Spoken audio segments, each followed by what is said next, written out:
I turned to see Crescentia barreling toward me down the gilded palace hallway, pink silk skirts lifted as she runs, and a broad grin spread across her lovely face.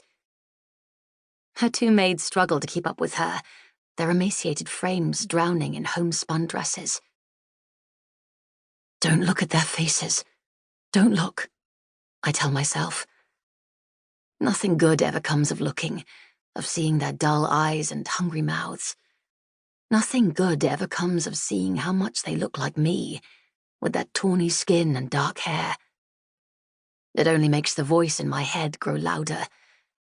And when the voice grows loud enough to push past my lips, the Kaiser grows angry. I will not anger the Kaiser, and he will keep me alive. This is the rule I've learned to follow. I focus on my friend.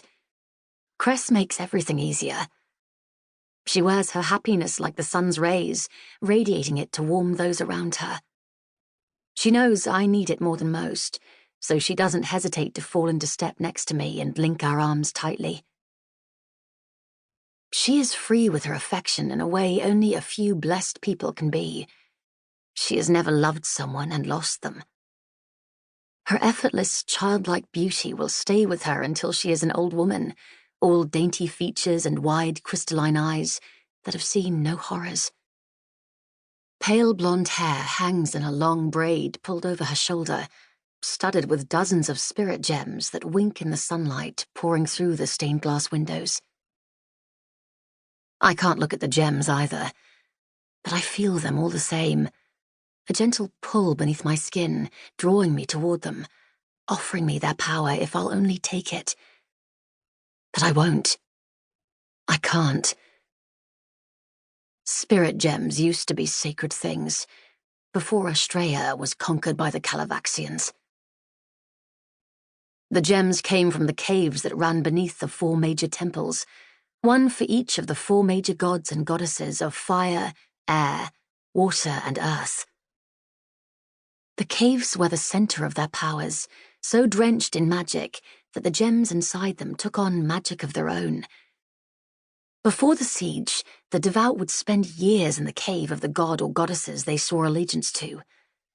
There they would worship their deity, and if they were worthy, they would be blessed, imbued with their god's or goddess's power. They then used their gifts to serve Astrea and its people as guardians.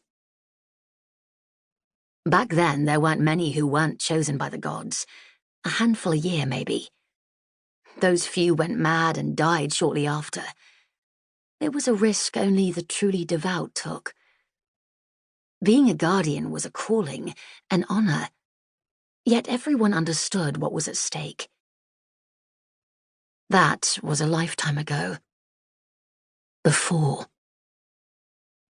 After the siege, the Kaiser had the temples destroyed and sent tens of thousands of enslaved Astraeans to the caves to mine the gems.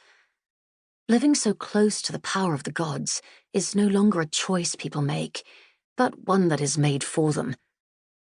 There is no calling or allegiance sworn, and because of that, most people who are sent to the mines quickly lose their minds, and shortly after, their lives. And all that so the wealthy can pay a fortune to cover themselves in gems without even uttering the names of the gods. It's sacrilege to us, but not to the Calavaxians. They don't believe. And without the blessing of the gods, without the time spent deep in the earth, they can possess only a shadow of a true guardian's power, no matter how many gems they wear, which is plenty for most of them. The water gems in Cress's braid could give a trained guardian the power to craft an illusion strong enough to create a new face entirely. But for Cress, they only lend her skin a glow, her lips and cheeks a pretty flush, her golden hair a shine. Beauty gems, the Calavaxians call them now. My father sent me a book of poems from Lear, she tells me. Her voice grows tense, as it always does when she speaks of her father, the Thane, with me. We should take it up to the pavilion and translate it. Enjoy the sun while we still have it. But you don't speak Lyrian, I say, frowning. Cress has a knack for languages and literature, two things her father has never had the patience for. As the Kaiser's best warrior and the head of his army, the Thane understands battle and weaponry, strategy and bloodshed, not books and poetry. But he tries for her sake. Cress's mother died when Cress was only a baby, so the Thane is all she has left by way of family. I've picked up a few phrases here and there, she says, waving a hand dismissively. But my father had the poet translate some, so I can puzzle out the rest. You know how my father enjoys his puzzles. She glances sideways at me to see my reaction, but I'm careful not to give one.